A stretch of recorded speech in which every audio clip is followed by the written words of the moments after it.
Adelante el gobierno ha tenido toda una serie de tropiezos y ya no maneja la agenda. Es más, está yendo detrás de los temas, en algunas ocasiones tratando de generar nuevas temáticas que cambien los ejes de discusión y hasta ahora no ha tenido éxito en casi ninguno. Lo que lograron es sacar un poco de foco del tema Libra. Sí, pero reemplazado por otras cuestiones que también son costosas. Claro, de alto costo también, digamos, ¿no? Así es. Bueno, vamos a hablar con Carlos Ichar, consultor político. ¿Qué tal, Carlos? ¿Cómo estás? ¿Cómo les va? Un gusto. ¿Cómo va, Marcos? Muchas gracias por atendernos. Bueno, Carlos, ¿cómo estás viendo este momento que es tan distinto al momento en el que decíamos que a Milei le salían todas bien?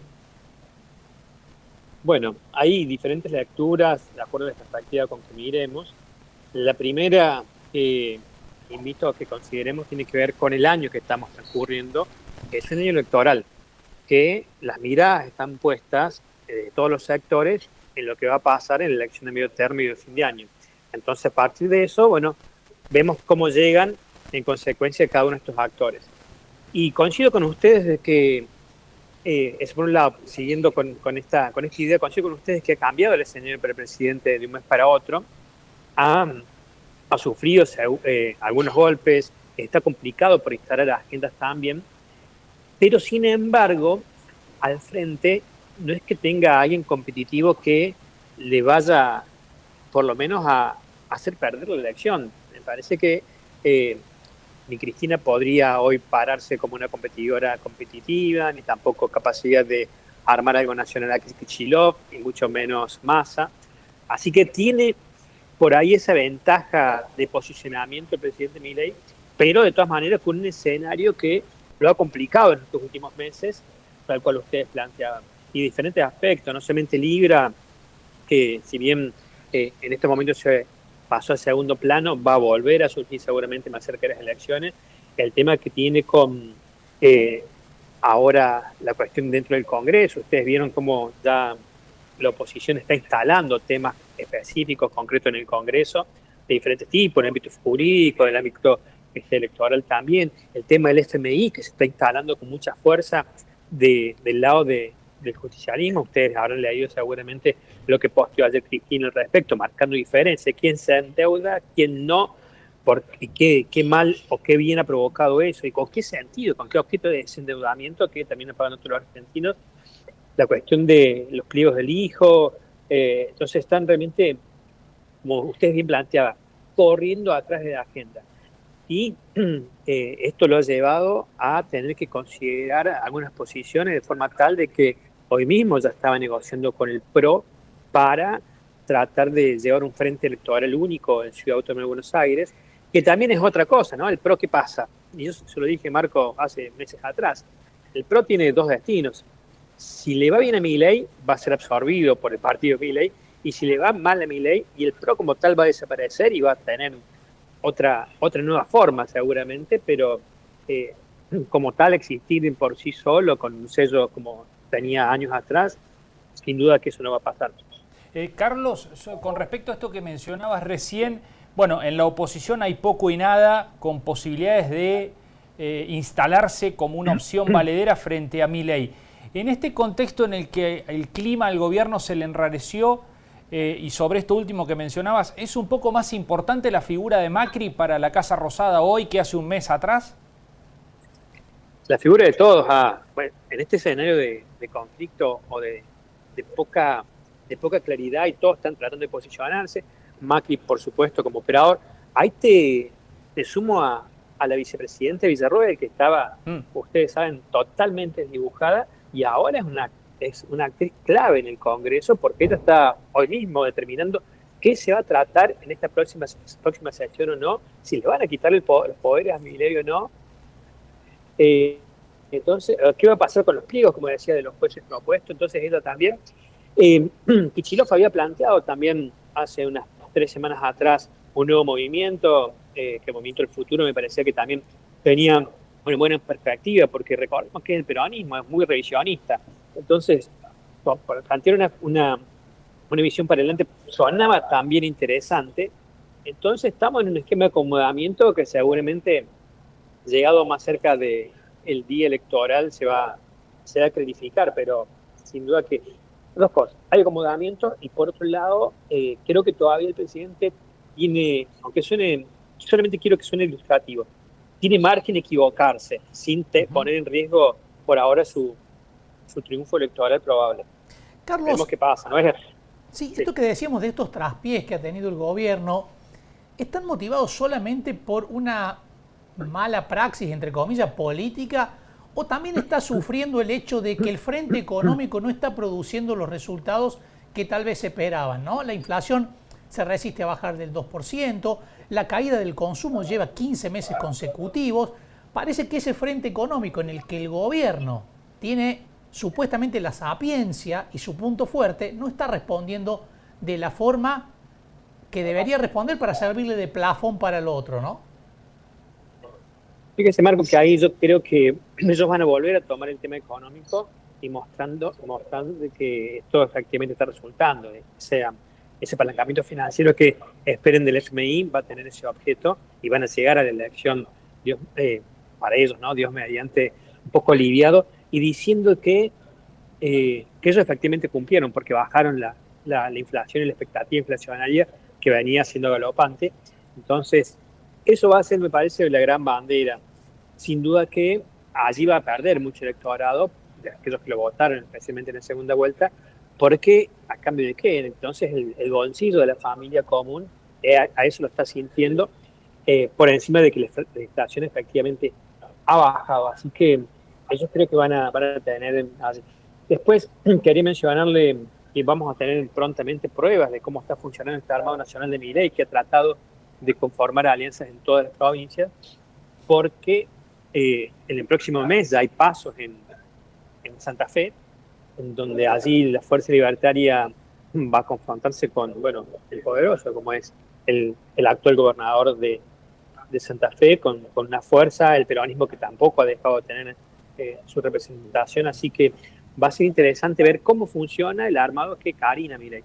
Y en referencia a lo que usted plantea, ¿por qué está pasando? Acá también sí el peronismo muestra bastante oficio de saber cómo manejar y cómo actuar en tiempos de oposición. Todos esos elementos, no digo que es una tormenta perfecta en contra de Milei, pero sin duda que lo tienen en apuros porque muestra de todas maneras algo de adolescencia en la gestión política nacional. Carlos, ¿cómo se puede reflejar o qué se puede decir a esta altura, todavía bastante lejos, del escenario político cordobés? Está el rumor de que Schiaretti podría ser candidato y por lo tanto reconfigurar el escenario tal cual está hoy. ¿Qué se puede especular con respecto a lo que puede pasar en Córdoba? Bueno, es difícil especular tal cual, pero una alternativa, vamos a hablar sin especulación, pero como escenario probable, es de que efectivamente Schiaretti puede ser candidato. ¿Y por qué podría suponer de que consideraría esta ocasión que quizás el año pasado no lo tenía en el mapa? Ahí encuentro dos razones fundamentales. Una, la baja de la expectativa electoral que en cuanto a resultados que pueda tener el candidato que Milei pare aquí en Córdoba, porque recordemos que la gente no va a votar a Milei, sino que va a votar a un candidato de la Libertad Avanza. Entonces, aparentemente ha bajado la intención de voto probable y eso lo podría alentar a salir segundo, pero no tan alejado. Y creo que lo más importante de todo tiene que ver con y acá también quiero que se lo tome con pinzas, como simplemente para ilustrar como lo digo, es que ante algún tipo de desordenamiento institucional, él pueda así ya, como diputado, tener un rol preponderante en el Congreso de la Nación.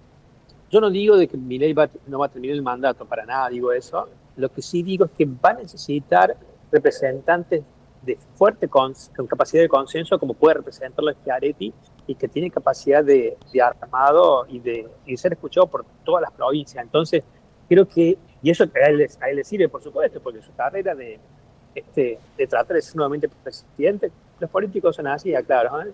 No terminan de ser políticos hasta el fin de sus vidas, pero el sospecho que él no ha dado por cerrada su carrera y se encuentra en ese rol que podría ser interesante para él, y ese es el principal argumento que creo que podría llevar a considerarlo ser candidato a diputado en esta ocasión. Bueno, y Yarlora está confrontando mucho, ¿no?, públicamente la cuestión de la concepción de modelos y el rol del Estado. ¿Eso puede tener alguna gravitación en el resultado electoral? ¿Va a ser un elemento importante? Vamos a ver cómo plantea la campaña. Ahí le aclaro dos cosas, o una especialmente. En el escenario nacional solamente hay lugar para un cordobés, no para dos. O es Schiaretti o es Yarlora. De todas maneras, por supuesto, siendo gobernador siempre tiene voz, pero la reproducción de esa voz va a ser casi exclusivamente dentro de nuestro territorio provincial y tiene que diferenciarse en el discurso preelectoral que él lo está preparando, sea quien sea el candidato, sea Schiaretti o sea García Aresca o quien disponga él nuevamente posicionar en la lista, pero tiene que tener un discurso diferenciador y va a pasar por ese lado, va a pasar por el tema de la obra pública. Fíjese cómo levantó con tanta fuerza la licitación de la Ruta 19, como es el tema de salud. Entonces, creo que va a pasar por una dicotomía entre el Estado presente y el Estado ausente, con una presencia no más allá de lo lógico. Así que, en ese sentido, va a tratar de diferenciarse el gobernador. Pero para el electorado cordobés, claro, mientras que esté Areti, nacional. Claro. Carlos, por último, una bien complicada, ¿no? ¿Y el radicalismo? Bueno, el radicalismo a nivel nacional está, bueno, muy desdibujado. Fíjense ustedes que simplemente esa actuación que tuvo Manes, no digo que es una actuación que sea farandulera para nada, sino que esa actuación que tuvo en donde se destacó y provocó un hecho noticioso, ha hecho volver a pensar en el radicalismo, sino estaban totalmente desdibujados, inclusive con Lustó tratando de arreglar posiciones de voto de acuerdo, más que una conveniencia de representación electoral, de supervivencia, digamos, de estructura y nada más que eso, mientras que aquí en Córdoba lo que muestra más que nada el accionar de Loredo, que es interesante, es una disposición a posicionarse para ser candidato a gobernador y competir con juez. Un escenario que sí convendría para Yarlora con una disponibilidad de ser nuevamente candidato a gobernador y procurar en consecuencia su reelección. Entonces, un escenario partido. O sea, el radicalismo de Córdoba que conocemos nosotros está muy concentrado casi exclusivamente a la territorialidad provincial. Claro. Carlos, muchísimas gracias por estos minutos, como siempre. A ustedes, y a disposición, por supuesto. Bueno, muy amable, muchas gracias. Carlos Sillar, politólogo, consultor político.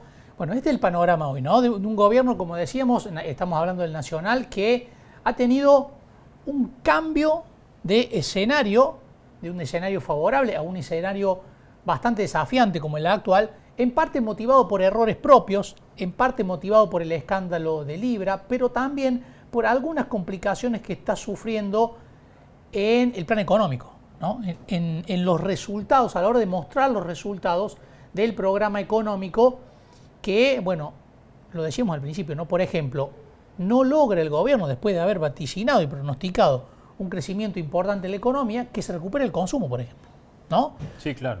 Y la inflación, si bien ha tenido una curva descendente importante, todavía está en un nivel, 2,4% dio la última, un nivel que complica. ¿Por qué?